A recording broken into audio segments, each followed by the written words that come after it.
Вони звикли першими зустрічати ворога на кордоні. Разом із бригадами ЗСУ, Нацгвардією та теробороною оборону Бахмуту героїчно утримують і загони прикордонників. Нині наш кордон – це Бахмут, кажуть вони. І щодня зменшують кількість окупантів, охочих до нашої землі. Позиції прикордонників на околиці пекельного міста відвідали наші фронтові кореспонденти Ольга Калиновська та Сергій Клименко. Їхній репортаж дивіться далі.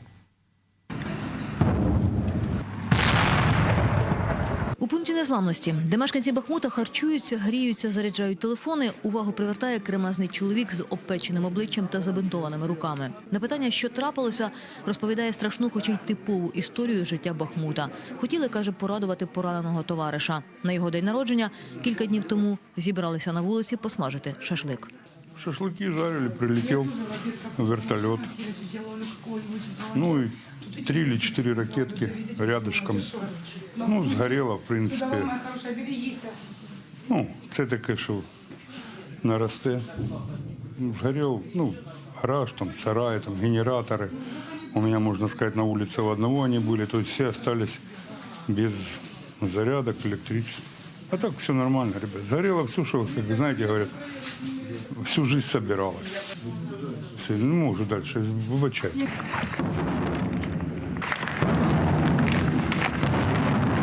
У четвер у місті, що опалює, не так спекотно, як кілька днів тому. Артилерійських дуелей поменшало. Натомість побільшало живої сили ворога, яка штурмує підходи до Бахмута та намагається пробити оборону в районі Забахмутки, де вже не перший тиждень тривають близькі контактні бої. Сняли? А тепер швидко в підвал. Сили оборони Бахмута – це не лише славетні армійські бригади, які беруть участь у російсько-українській війні з 2014 року, підрозділи тероборони, спецбатальйони та Національна гвардія. Це ще й прикордонні загони. Тепер їхній кордон підходить до пекельного міста. Вони почали лізти, ситуація дуже важка. Ми намагаємося їх тримати, звичайно. Ми прикордонники, ЗСУ, Національна гвардія України. Разом робимо все можливе і неможливе. Микита щойно зі шпиталю. Більше тижня тому його поранило під час одного з контактних боїв, коли прикордонники відбивали чергову атаку рашистів.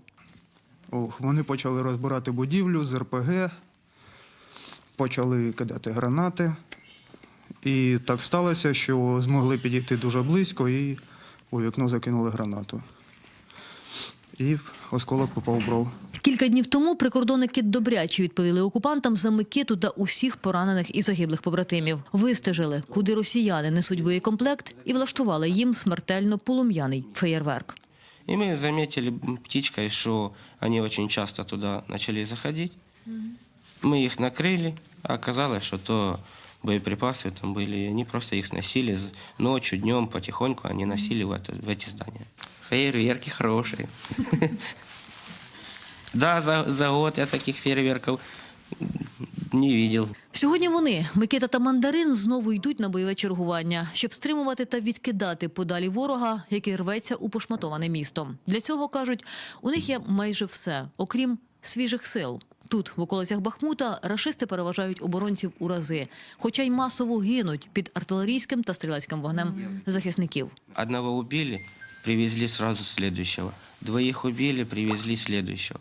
У нас же либо, если ты 300 ранен, кто-то кому-то, ну, опять же, ты либо вырываешься с выходного, идешь там, ну, его в следующий раз меняешь, потому что у нас не так много людей и не такое много количество, чтобы перекривати ті самі 200-х і 300-х. До Великої війни музикант, баяніст. Нині Володимир тримає у руках інший інструмент – автомат Калашникова. Він теж брав участь у контактних боях в міській забудові. Це було в Солидарі, де прикордонники спільно з армійцями стримували ворога як могли. Але там рашистам вдалося проламати оборону. Спрацювала тактика закидання м'ясом. Противник інколи знаходився через дорогу по вулиці, у сусідньому будинку. Тобто мала відстань, малий огляд, може противник підходити. Було замічено, як вони вночі Підходили, накопичували сили, особовий склад підходив, накопичували боєкомплект і вже зранку проводили наступ. Міномети калібру 120, іспанські, американські, болгарські снаряди. Щоб не дати окупантам зайти у серце Бахмута, прикордонників, крім артилерії дружніх бригад, прикривають власні мінометні загони.